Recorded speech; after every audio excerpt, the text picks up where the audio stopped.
Bismillah, alhamdulillah, wa salatu wa salamu ala rasulullah. Assalamu alaikum everybody, come on in, it's time for another fun and good podcast inshallah today. But before we start, as you know, we need simultaneous sip. All you need is halal liquid of any kind. I like coffee. And now join me for the unparalleled pleasure of the week, things that makes this podcast much more enjoyable. It's called simultaneous sip and it starts now in 3, 2, 1. Bismillah. Alhamdulillah, that was very good.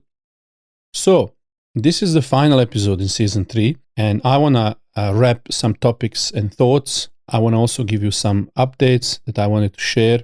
I guess I didn't want and intend this season to go for this many episodes, but there were a lot of things we wanted to talk about, and there is again a book that in this final episode of season 3 we are going to get back to and finish. But before we go into some of these topics, let me address a couple of points that I think that are relevant. One of the big topics now that's happening around us is the issue of crypto. So I want to deal with this topic because I feel that a lot of things are springing in action, in existence from the crypto, whether it's NTF, decentralized finance, all kinds of ideas. Cryptocurrency is a hot topic, one that generates a lot of heat. It's very divisive, polarizing. A lot of it is seen through the prism of this digital technology, which is supposed to be very progressive, way of the future. It's supposed to unlock economic success, as opposed to anti-tech, pro-fiat, pro-central banks, old way of doing things. So either you are totally for it or you are opposed to it. There is no nuanced discussion anymore. It's everybody took their side. There is no gray area, and either thing is very clearly white or black, nothing in between. Everybody is certain in any brand of solution that they are pushing through this concept. And so often with me, when it comes to discussing this topic, easily people try to just put you in some box. If you are against certain things of crypto, then you must be pro-central banks. If you criticize this, then you must be for that. If you listen to my YouTube short course on Bitcoin 101, I wish as some people are saying that crypto in decentralized system is intrinsically pro-Islamic finance. However, there are many reasons that I have come to believe, despite sincere intention of some of the people who might be engaged in this, I find that harm that is being created here that will outweigh any benefit. If you don't have time too much to listen what I have to say about this on the YouTube and so on, I try to come up with some simple to understand metaphors that can explain all of this idea. Here's the one I recently shared. It was part of supposed to be debate or something, I don't know. But we had different kind of experts and scholars who talked about Sharia perspective regarding the cryptocurrency. And a lot of people talk about whether we can screen these cryptos and how to do it, or whether these concerns that people have are valid. And mostly they revolve around typical points that are easy to refute. And I think very micro point of view, looking at the bits and pieces of the puzzle rather than looking at the whole piece. I thought, what would be a way to capture the problems that we are facing here? There are many problems and issues, but what are some of the ways that we can conceptually think about this, what we are discussing when it comes to this crypto? I want you to imagine, when we talk about this, think about something like Tesla electric car. If Tesla is electric car of the future, isn't the crypto or a Bitcoin future of money? So this seems to be logical and comparable hypothesis with two identical items, a new form of transport versus new form of currency. But is that the way to compare these 2 points? You can say anything can be way of the future, but you need to put it into its right context. So if we say Tesla cars, what's the right way to compare Tesla cars with Bitcoin, for example, payment? Well, the right way is not just to say these are electronic or electric or futuristic things. The right way to compare it is to put it in its right context. So here is how you would compare Tesla to Bitcoin. It will be something like this. It's not necessarily Tesla as a technology. The Tesla runs on battery. If you use crypto language of Tesla, then you will be, the selling point would be that you don't need a central authority to drive Tesla cars. In fact, you can drive Tesla cars without driver's license, without car registrations. You can be anonymous driver among other drivers who are all depending on, quote unquote, this centralized authority to drive the cars. And in fact, you might say that central authority and police on the road who are forcing the rules and all of these kind of things, they need to be eliminated from the road. You don't want anyone to be able to see you driving, recognize that it's your car. So now imagine if we are thinking about these kinds of cars, is that really the car? Is that going to be transportation of the future? Imagine Sharia compliant certificate that says that, okay, yeah, this car, this company that sells this car, and this idea of how the transport will be is Sharia compliant because, you know, the tires are compliant, steel that car is made is Sharia compliant, engine, all of these are Sharia compliant. Therefore, the collection of all of these things is Sharia compliant. So now, with that in mind, here is what I said at that conference as I was trying to paint this picture and how to look at this whole scenario. I'm in Australia now, and we drive cars on the left side of the road. Okay? So in Bosnia, where I'm originally from, we drive on the right side of the road. So now here's the question.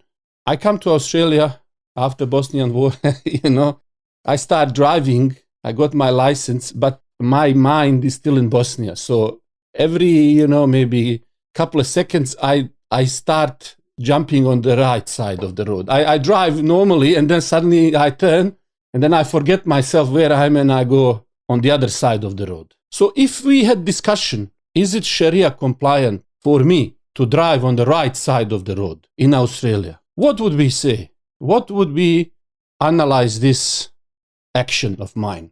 We could start by saying, well, car is halal, driving is halal, Sharia doesn't say on which side of the road to drive, and, taking your car on this side of the road or that side of the road, you are going to the halal place anyway. So everything you are doing is a collection of halal things. And, if you have an accident going the wrong way on the oncoming traffic, well, people have accidents going the other way as well. So it's all the same thing. There is no difference. Accidents, you go this way, you get accidents, you get that way. Just take care of yourself. There is no haram component here. So if we looked at that, then that action that could provoke a lot of harm and debase our social contracts would be permissible. On top of that, if I say, you know what, I will drive that without license. I will drive that car without car registration. I will speed as much as I can because Sharia doesn't tell me how much I should speed in the school zone, which direction. And I will be anonymous passenger in that traffic. And so if I go through red light, there is no camera that can catch me. If I go school zone where it says 40, there is a zebra sign says slow down, stop, children coming, I will go at speed. And if I hit somebody, I just simply say, well, children die anyway, so I don't need to worry about anything. I don't think anybody would say, if we look at that this collection of halal things and this anonymity that I would have in the car that doesn't have a license plates and does not allow anybody to catch me, I don't think anybody would conclude that this is a very good idea. And we would say that society evolved and regulates social interaction. When we are on the road interacting with other people or doing anything, all of our actions are wrapped in some framework. Just when I interact with you doesn't mean we are alone making the transaction. There is a legality, there is a legal system that wraps these transactions. So I have always legal recourse. So if somebody sells me milk, but it's just the water, I can go and identify them and say, well, you sold me this, there is a court and there is stuff like that. And Islamic idea is that sometimes, as you can see in this, what I just told you, halal and halal doesn't make it halal always. Sometimes halal plus halal gives you haram. I'll give you an example. The Prophet ﷺ, for example, didn't allow people from the market in the city to go to the outskirts of the city and sell their products or buy product from the farmers who are entering the city. So we see here two halal, perfectly legitimate transactions. One is selling your goods as a farmer into the city, and another one buying goods and negotiating with farmers on the outskirts of the city. However, because of the possibility of the harm that the market person doesn't know something about prices that the, let's say, villager doesn't know, what we call today information asymmetry, there is a reason, let's call it, there is a reason that there could be possibility of the harm. So the Prophet ﷺ prohibited this transaction. Although both of these permissible transactions, but joined together, the rule is preventing the harm even before benefit. In a similar way, if we look at some other transactions, when the Prophet ﷺ said to the person in the market, don't put your wet grain on top of the grains and wet one down and hiding these things. Okay? Why? Because is he allowed to put the grains whichever way he wants? Yes. But this created another deception. And Prophet ﷺ audited. He put his hand to see what it is that this person is selling it. He said, whoever cheats us is not from us. So we see that sometimes situation as a regulator, as a society, we put our hand, as the Prophet ﷺ said, put it in the grain to check, is there a deception here? And he said, don't cheat us. You are not from us if you cheat us. In another way, when the people bid on the auction and you put a person there to bid on you, upbid price, the Prophet ﷺ prohibited that. And in the books of hadith, this is under the chapter of artificially increasing the price, meaning you deceiving people through some way. So the point here is that you could have sometimes permissible transactions, but put together, they end up in not permissible. Like typical bail-ina. Bail-ina is two transactions, selling on the credit and buying on the spot, all separately permissible, but put together, it's a riba transaction. So why am I saying these things? So if I say to us, if I went to start in any country, a bank, solicit investment funds or run financial exchange, for example, there is no country where that would be permissible without license, prospectus, disclosure, transparency. Why? Because there would be possibility of a scam, possibility of harm to the public. So no one would say, okay, I'll go to Malaysia, set up my own bank or investment fund. I don't need to worry about regulators. They will say, you, what do you want to do that? You can't do that. You have to have disclosures, requirement, and all of these things. We wouldn't say, yeah, money is halal. So we would look at the whole picture. Do we create incentives that could bring about certain harm? And so I think here, when we are talking about the crypto, it's very important to look.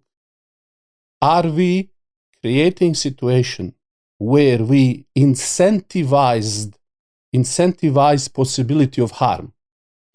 And do we create situation that attracts and bring about harm to the people without any consequences? Just like I said before, driving car anonymously in any direction, without license, without any regulation, without anything, breaking the social order. Is crypto debasing social order?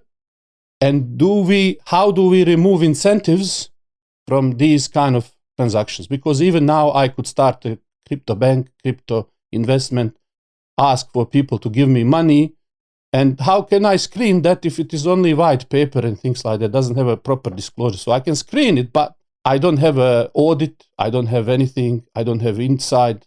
Financial regulation is a result of us learning from these things. So nothing that is illegal with money should be legal in crypto. At least we should have the same regulation for crypto as we have with money. Just like in Australia, I cannot start a bank without regulation. I shouldn't be able to start a bank with crypto. And so this is what I would put it under. Debasing social order. how can we prevent that harm? Okay, so that's basically what I said at the conference. And I also highlighted where I think blockchain could have been used for the benefit, but it was unfortunately, we took a wrong turn. And so here's the part of that answer.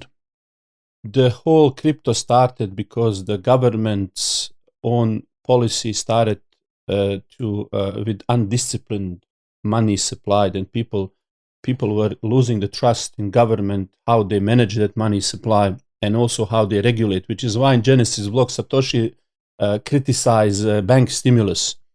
I think if blockchain was used to capture and discipline government with respect to their policy and make it more transparent and regulated, that would be interesting. But Satoshi and crypto went different way to distribute trust from central authority. I think at the end of the day, the issue of money is something that is issue of the public good, and it shouldn't be for profit activity by minor or anybody or the government or somebody. That's why Ibn Taymiyyah, talking about economy, advising sultans in the past, he said to them, don't make minting money way of profit for you. The money minting should be paid by Baitul Mal, public treasury. It should be non-for-profit activity. So as we don't make money from money, we shouldn't find a way and incentivize making money from making money.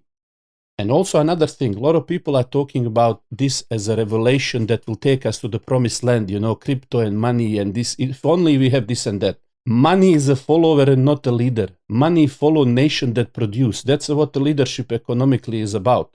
If the countries are not producing something, forget which money they're using. It would be like saying, let's make better pencils at the university to increase our knowledge of our scholars from university and research and engineering, maths and science. Money is just a tool that we use, and it follows idea in producing countries, which is why these powerful nations have powerful currency, because they produce what we consume.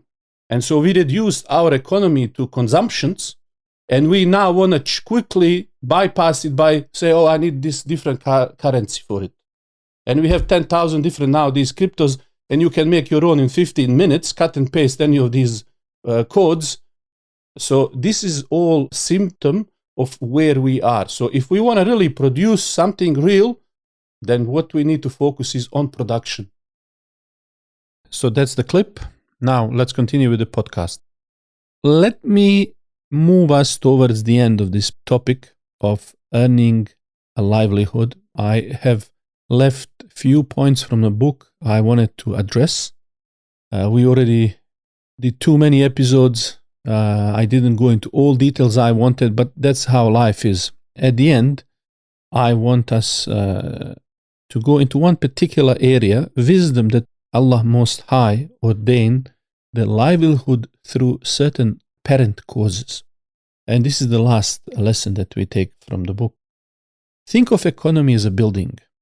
Messenger of Allah sallallahu alaihi wasallam has indicated in a statement that believers are as a building, parts of which support one another. If we consider economy as a building, then each person represents a link with another person. In addition to this, consider the statement of Allah the Most High, where He said that, and we have elevated some of them in ranks over the others. So some people are raised higher in ranks over the others so that they may employ others in their work. We see in this verse that there is some kind of a hierarchy when it comes to employing others, extracting work from others. This is your normal, typical management, where a group of people manage the work and get more out of the group than individually they would be able to do. This means that poor is in need of the wealth of the rich, for example, and the rich is in need of the work of the poor. Farmer is in need of the work of a tailor that he may obtain clothing for himself, for instance, while tailor is in need of the work of the farmer in order to obtain the food and cotton from which comes clothing for himself. Islamic economic system tie us all to share. And so as the saying goes, rising tide lifts all boats. What we want to come out out of Islamic economy is goodness. That goodness is attained by way of cooperating in society, and that arises from the work of each and every one of us.